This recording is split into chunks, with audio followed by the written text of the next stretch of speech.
Bonsoir Pierre-Laurent. Bonsoir. Merci d'être sur le plateau de BFM TV. Vous êtes le secrétaire national du Parti communiste et évidemment avec Jean-Luc Mélenchon au front de gauche. Faible mobilisation aujourd'hui. Bernard Thibault attendait des centaines de milliers de manifestants contre l'accord sur la sécurisation de l'emploi. Selon les dépêches de l'AFP, eh bien, ce sont des dizaines de milliers de personnes qui ont défilé dans les rues de France. Oui, 200 000, un peu plus de 200 000, mais c'est une première journée de mobilisation. Il y a des dizaines de milliers selon l'AFP. Alors on n'a pas les mêmes chiffres. Il y a toujours la bagarre des chiffres. Et puis toujours dans ce genre d'affaires, on commence, c'était pareil pour les retraites, on nous dit non, mais les gens finalement, ils ne sont pas mobilisés. En vérité, c'est une première étape de mobilisation et ça va continuer de grandir parce que je pense que la journée d'aujourd'hui va inciter, et c'est un des aspects positifs, des centaines de milliers de salariés supplémentaires à aller regarder ce qu'il y a vraiment dans cet accord. Parce qu'on en parle un peu plus aujourd'hui et tant mieux, mais il y a un effort de transparence parce qu'on nous embrouille un peu sur ce qu'il y a dans l'accord. Or, en vérité, quand les gens vont y regarder de près, ils s'apercevront qu'il y a une vraie régression des droits sociaux. Et on voit bien d'ailleurs la droite qui appelle déjà à voter le texte en suivant la consigne du MEDEF, tout ça. Donc il faut aller, moi j'incite les salariés, les syndicalistes et les parlementaires, parce qu'il y en a beaucoup qui n'ont toujours pas lu le texte, à aller regarder ce qu'il y a vraiment là-dedans. Et on verra qu'on désarme les salariés alors qu'il faudrait les protéger, on facilite les licenciements collectifs. Tout ça est inquiétant et je pense que la mobilisation ne fait que commencer. Il vous est pas passé par l'esprit que peut-être un certain nombre de Français se disaient qu'aujourd'hui, la crise étant là, il valait mieux peut-être préserver son emploi et dans des conditions peut-être moins confortables que par le passé, peut-être moins facilement, avec peut-être moins de droits, mais d'abord l'emploi et d'abord la stabilité de l'emploi. L'accord ne protège absolument pas l'emploi. Il fait le contraire. Il facilite les licenciements. Et là où il y avait quelques droits, il les met en cause. Donc c'est ça qui ne va pas. S'il s'agissait de faire un petit peu mieux pour la protection de l'emploi, on pourrait encore discuter, mais c'est même pas le cas. Quand là, par exemple, aujourd'hui, vous pouvez refuser une mobilité forcée d'un employeur qui vous impose une mobilité géographique forcée, là, si vous la refusez, eh bien, vous êtes licencié pour motif économique individuel sans discuter. Donc, on accroît la pression et le chantage sur les salariés. On ne peut pas verser des larmes de crocodile quand il y en a qui s'immolent par le feu devant des pôles emploi et puis organiser tous les jours le chantage à l'emploi qui conduit à ces situations dramatiques. Écoutez, Michel Sapin, il était l'invité de Jean-Jacques Bourdin hier et pour lui, c'est clair, c'est la défense de l'emploi. Il y a un texte qui est un équilibre, l'équilibre d'une négociation. Point par point, chacune des dispositions est bonne. Nous cherchons l'intérêt général. Et l'intérêt général, c'est quoi? D'éviter des licenciements. Aujourd'hui, quand une entreprise a une difficulté, c'est quoi le réflexe? On licencie. Il y a un problème, on a perdu un marché, on licencie. C'est ce que j'appelle, moi, la préférence pour le licenciement.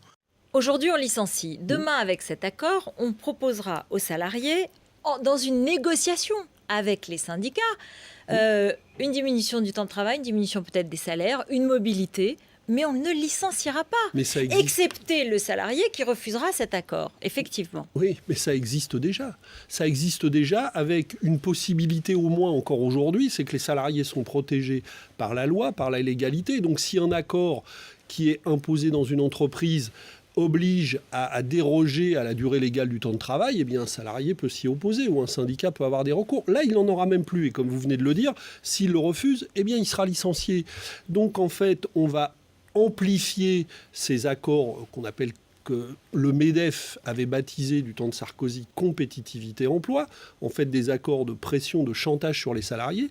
Et à force de multiplier ces mesures, on voit bien les chiffres du chômage aujourd'hui. Pourquoi ça explose? Mais parce qu'on a libéralisé déjà. Oui, mais enfin, il n'est pas encore appliqué cet accord. Non, mais les accords compétitivité, des accords de chantage où on dit aux gens, si vous réduisez pas votre salaire, eh bien, ça existe déjà. On a déjà des expériences et on sait qu'au bout du compte, elles débouchent quand même sur la dégradation de l'emploi.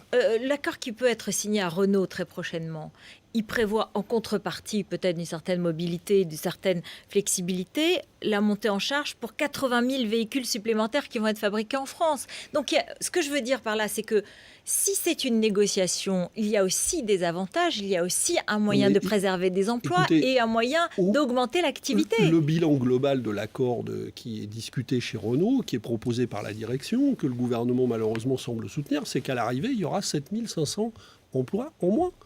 Voilà, on n'aura pas remplacé 7500 emplois. Alors on nous dit on l'aura fait de manière négociée, etc. Mais c'est pas ça, protéger l'emploi. On est à un taux d'augmentation du chômage de 50 000 par mois. On va aller vers une augmentation annuelle. On va aller vers une augmentation annuelle de 300 à 400 000. Donc c'est pas en gérant un peu mieux cette explosion du chômage, enfin soi-disant un peu mieux, qu'on va s'en sortir. Il faut changer totalement de cap. S'il s'agissait de construire une vraie sécurisation professionnelle avec des droits nouveaux, mais nous on est partant. D'ailleurs on va déposer des amendements, pas seulement des amendements dans le débat parlementaire pour enlever certains articles parce qu'ils nous paraissent régressifs, mais on va en proposer d'autres.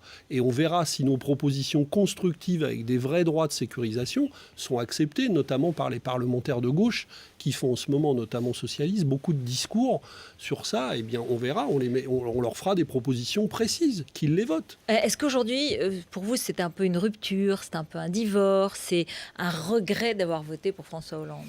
Pas de regret d'avoir voté pour François Hollande parce qu'il fallait écarter la droite, qui est d'ailleurs à l'origine de ce type d'accord avec le MEDEF. Donc c'est pour ça, d'ailleurs, les salariés qui sont dans la rue aujourd'hui, c'est parce qu'ils ont voulu écarter Sarkozy et le MEDEF du pouvoir. Donc ce qui les met en colère aujourd'hui, c'est qu'ils voient revenir la même chose, et ce sont des socialistes qui proposent ça. Vous voulez dire une chose, François Hollande fait du Nicolas Sarkozy. François Hollande est... Non mais est-ce que c'est ce que vous pensez ? Voir des parlementaires socialistes nous expliquer. Heureusement, je crois qu'il y en a beaucoup qui se posent des questions aujourd'hui, et si la pression sociale monte, ça va les faire réfléchir. Nous expliquer qu'il faut inscrire dans la loi les accords compétitivité-emploi contre lesquels on hurlait tous quand c'était Sarkozy qui les proposait, effectivement, c'est un sacré revirement pour ces parlementaires socialistes. Donc moi, je crois qu'il y a des choses dans cet accord qui ne sont pas acceptables par un parlementaire de gauche, quel qu'il soit. Est-ce que Nicolas Sarkozy et François Hollande, même combat sur cette Non, moi, écoutez, je n'ai jamais confondu la droite et le Parti socialiste. Mais je dis qu'actuellement, le chemin emprunté par le gouvernement est un chemin qui ne s'écarte pas de la voie qui avait été choisie, c'est-à-dire de cette thèse sur la compétitivité. Il faut toujours faire pression sur le coût du travail. Il faut toujours faire payer l'addition salariée. Parce que c'est exactement ça qui débouche sur l'augmentation du chômage. On ne protège pas l'emploi, on continue de l'amplifier. Pourquoi ? Parce que le problème du chômage, ce n'est pas le coût du travail. Le problème du chômage, c'est l'excès de coût du capital. Il vient d'y avoir une étude américaine qui dit que les milliardaires il y en a 200 de plus dans le monde, ils étaient 1200, ils sont 1426. Liliane Bettencourt avait à 22 milliards d'euros de fortune, 4,6 millions de plus que l'an dernier. Bernard Quel Arnault, rapport avec 20 le milliards. chômage ? Quel rapport avec la lutte contre le chômage ? Mais parce que ce sont ces groupes, ce sont ces actionnaires financiers qui réclament toujours des taux de rentabilité pour s'enrichir. Il est là le problème. Est-ce qu'on va continuer à accepter que des actionnaires financiers demandent 15% de rentabilité dans l'industrie ? Alors qu'on sait que pour faire de l'emploi et de la qualité, il faut 3, 4, 5% de rentabilité, pas 15%. Est-ce qu'il y a quand même des aspects positifs dans cet accord pour vous ? Parce qu'il y a quand même la complémentaire santé pour tous, les droits rechargeables, les CDD des cours qui sont surtaxés, il y a quand même des choses... Les droits rechargeables, les 3 points, parce qu'il y en a 3 qui sont tout le temps évoqués, vous venez de les citer. Les droits rechargeables, ils sont soumis à un accord sur l'indemnisation du chômage avec le MEDEF. Et le MEDEF a dit, on ne mettra pas 1 euro de plus. Donc en vérité, on nous présente ça comme un progrès. En vérité, il n'y en a pas de progrès assuré. La complémentaire santé, en fait, on entérine qu'il n'y aura plus de couverture à 100% de la sécurité sociale. On dit on généralise, mais on donne le pouvoir au patron de décider si c'est mutuelle ou assurance. Donc on est en train d'ouvrir un grand marché au monde assurantiel contre les mutuelles. D'ailleurs, je vois que les mutuelles commencent à se mobiliser contre cet aspect-là. Et troisièmement, les contrats courts. Tout l'intérim est hors accord, les saisonniers sont hors accord, et la taxation est très faible. Et même le MEDEF a obtenu un truc incroyable, c'est que pour 100 millions de plus, ils vont toucher de l'autre côté 150 millions. Donc, ils vont être gagnants de 50 millions dans l'affaire des contrats courts. Si c'est si terrible, s'il n'y a vraiment rien, parce qu'il y a aussi la CFDT, il y a aussi d'autres syndicats qui représentent quand même des salariés, qu'est-ce qui se passe dans la tête de la gauche ? Elle est, je sais pas, elle a perdu la tête. C'est une gauche qui est trop social-démocrate, qui est social-libérale. Oui, c'est une gauche le Parti socialiste est gagné par le virus du social-libéralisme. Et c'est ça ça que nous combattons. Mais Et quand même, vous, attendez, est-ce que vous n'êtes pas gagné sur les par syndicats, le virus du gauchisme, d'une certaine façon? les syndicats qui représentent la majorité des salariés refusent cet accord. CGT, Force ouvrière, FSU, Solidaire. Donc au total, ça fait largement la majorité des salariés. FSU n'est pas concerné, les Oui, enseignants ne sont pas concernés. Si, le code du travail, ça concerne tout le monde. Tout le monde. Alors, François Hollande, très impopulaire, comment vous l'expliquez? Qu'est-ce qui peut l'en faire sortir selon vous? Là, il atteint des chiffres très, très, très nets. Est-ce que c'est... Parce que, notamment pour cette raison-là, c'est que les gens qui ont voté pour le changement voient la politique du gouvernement s'écarter du chemin qu'ils attendaient. Et là où ils pensaient avoir un gouvernement qui soit à leur côté, qui donne davantage de pouvoir aux salariés, qui les aide dans le bras de fer dans lequel ils sont avec les actionnaires financiers, eh bien ils voient l'inverse. Donc forcément, la colère est en train de monter, l'exigence est en train de monter. Les gens... Ça peut aussi déboucher malheureusement sur du désespoir. Et c'est pour ça que nous, à gauche, nous jouons un rôle essentiel, le Front de gauche. Parce que nous, au lieu de dire aux gens qui ont voulu le changement, découragez-vous, nous leur disons, mobilisez-vous. Et la partie du changement n'est pas jouée. Vous pouvez encore obtenir des changements de cap. Mais il faut pour ça, évidemment, s'y mettre beaucoup plus nombreux qu'aujourd'hui encore.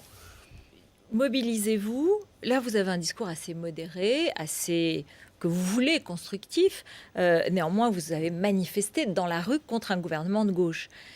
Les mots de Jean-Luc... Un gouvernement socialiste et écologiste, oui. Les mots de Jean-Luc Mélenchon sont très violents. Il y a une différence entre vous deux quand même, régulièrement, on la remarque. C'est pas aujourd'hui qu'on découvre qu'on n'a pas la même manière de s'exprimer tous les deux. Bien sûr, ça nous a pas empêché de faire beaucoup de choses ensemble et ça va continuer. Voilà, est-ce que ça va pas quand même poser problème dans les mois qui viennent? Vous avez des élections municipales, vous allez vouloir quand même avoir des listes communes avec les socialistes. Dans certains cas, vous avez des villes que vous dirigez, vous aurez envie de faire des listes communes avec les socialistes, qui sont aujourd'hui quand même traités de tous les noms par Jean-Luc Mélenchon. Ça va être compliqué. Ne mélangeons pas tout. Il y a le débat. Oui, mais non, mais c'est aussi cela. C'est aussi cela. La vie de la gauche, demain, c'est demain les municipales. Mais la vie de la Donc, gauche, ce sont les mêmes. La vie de la gauche, c'est du débat, et heureusement. Donc, nous sommes critiques sur la politique du gouvernement et nous portons des alternatives à cette politique. Et nous le faisons avec tout le front de gauche.